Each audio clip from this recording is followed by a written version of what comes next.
Imagina só, você ter 5 anos e toda noite, sem falhar, cair no mesmo pesadelo. Sempre o mesmo. Sempre.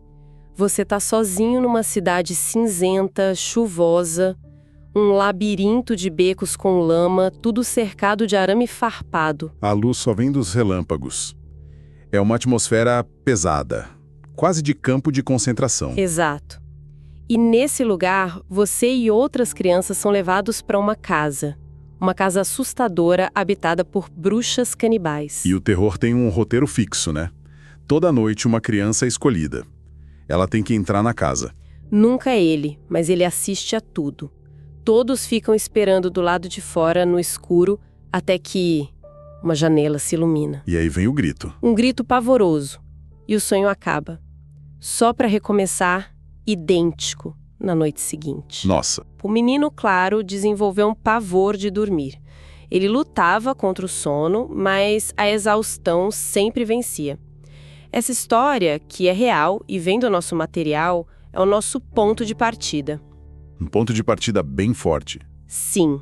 Vamos mergulhar no universo dos sonhos para explorar por que a gente sonha, o que eles podem significar e como a nossa visão sobre eles mudou, sabe? De mensagens dos deuses para um campo de batalha entre psicologia e neurociência. E a nossa fonte para essa conversa é um capítulo de livro que faz uma coisa brilhante. Ele usa essa jornada pessoal, essa sequência de sonhos do menino, como um fio condutor. É uma combinação muito poderosa, né? Um relato pessoal com investigação científica. Exato. Vamos lá? Ok, vamos desvendar isso. A história do menino, felizmente, não termina nesse ciclo de horror.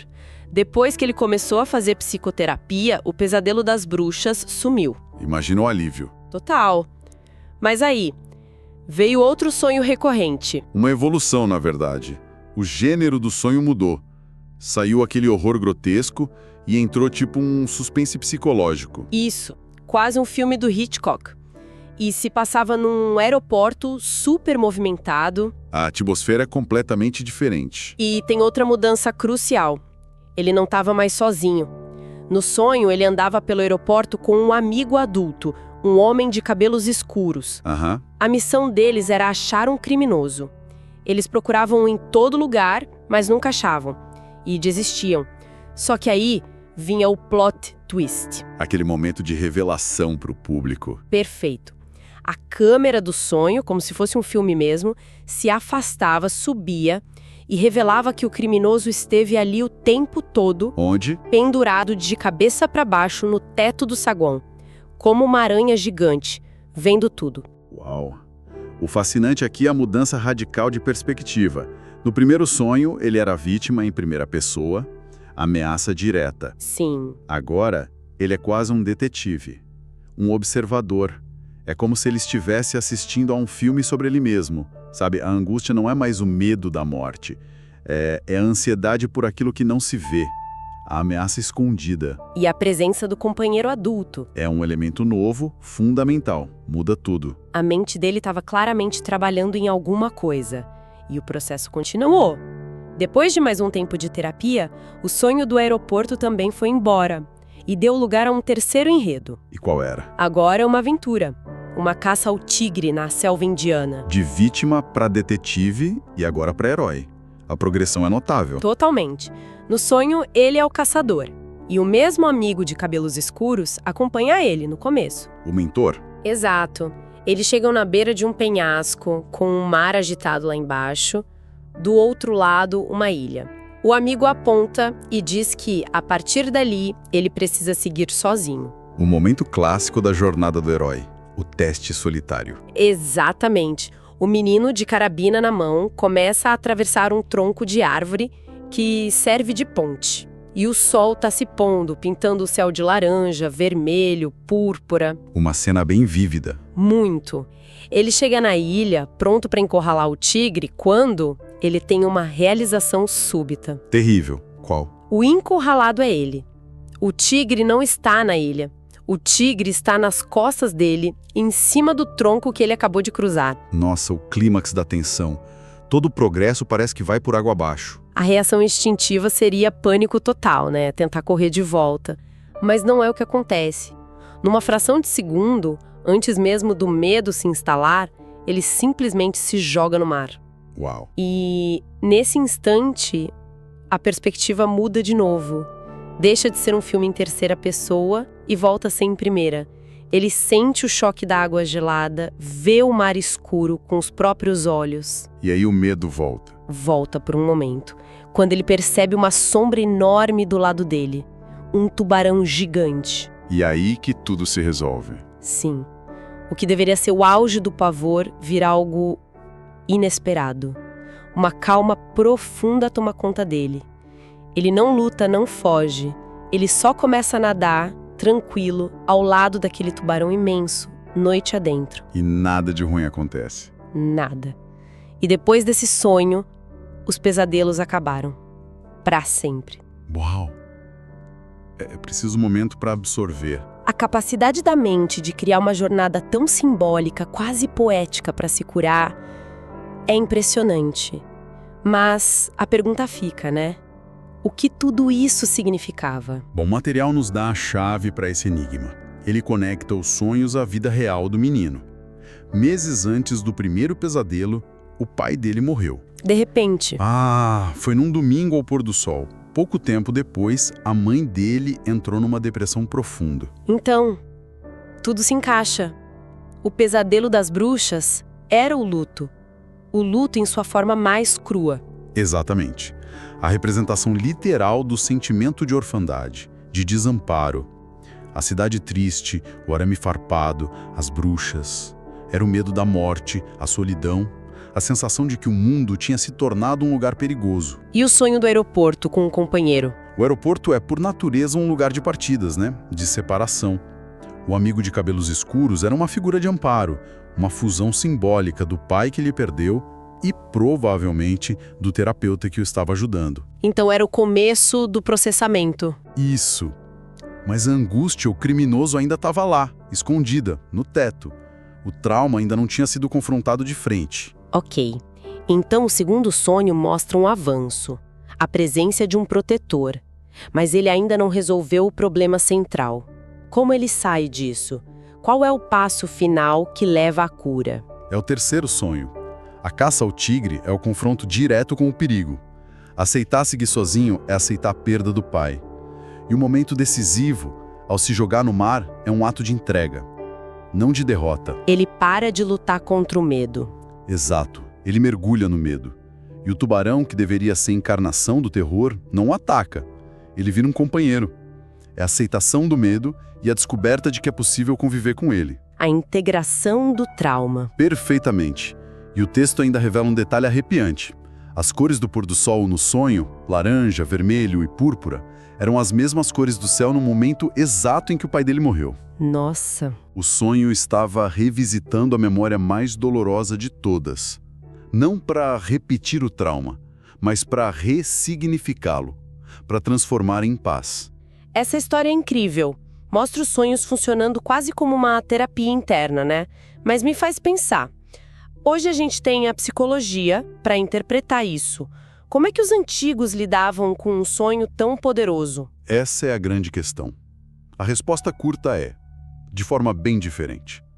Para a maior parte da história, os sonhos não vinham do nosso passado, mas sim do futuro.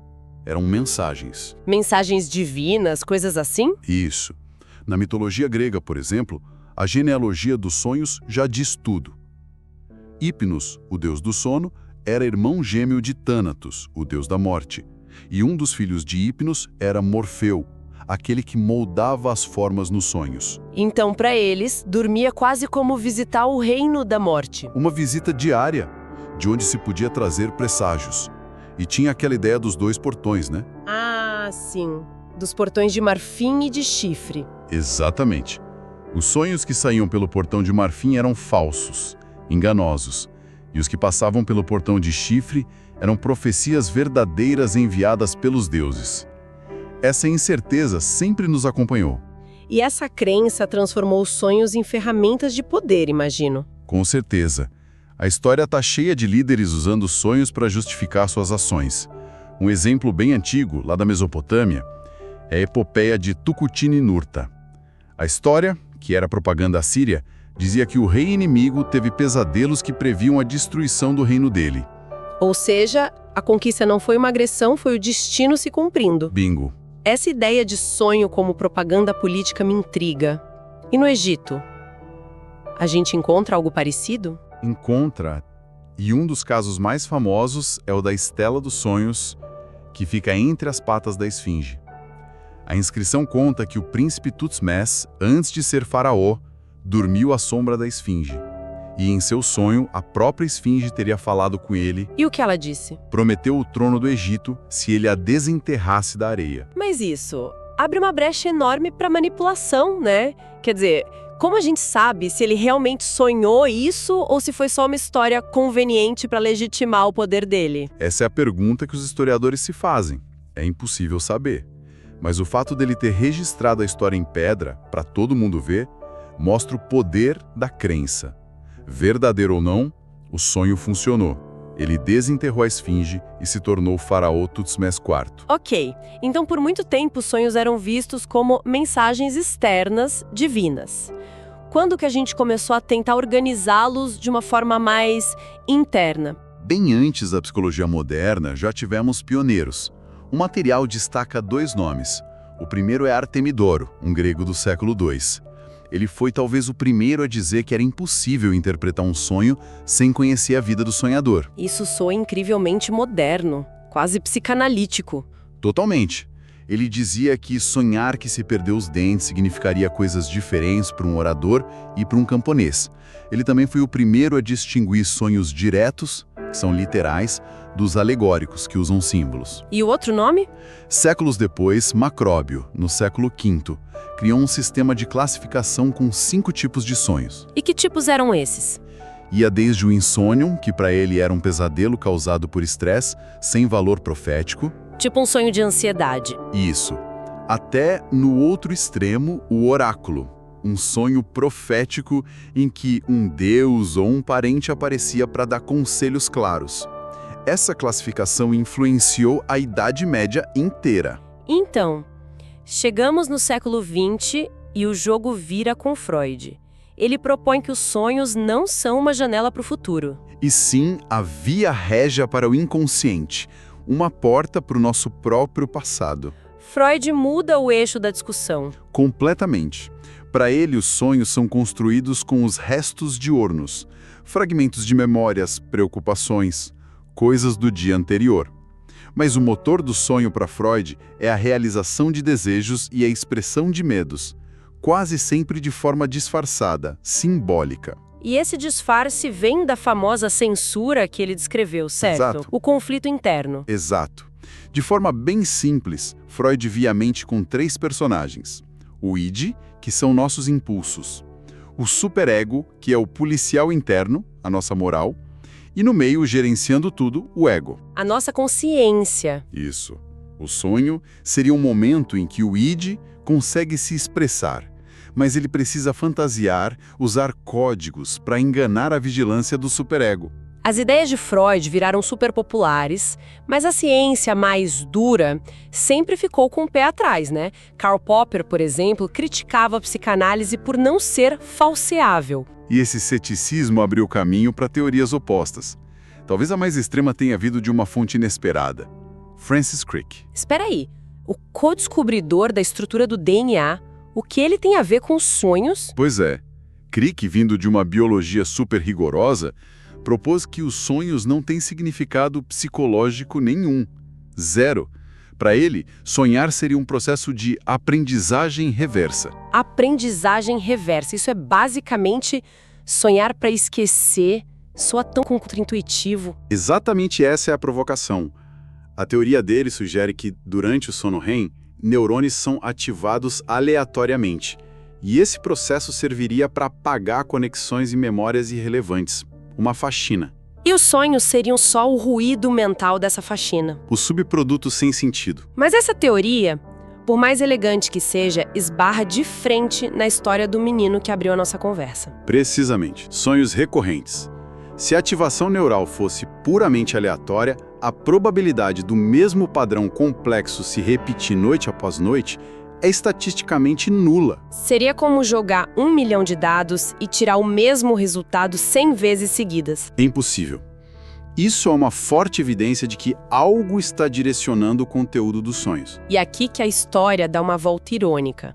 A neurociência, que por décadas rejeitou as ideias de Freud como não científicas, começou a encontrar evidências que parecem dar suporte a algumas daquelas intuições. Sim, um dos estudos mais impressionantes usou ressonância magnética funcional para observar o cérebro de pessoas tentando suprimir uma memória.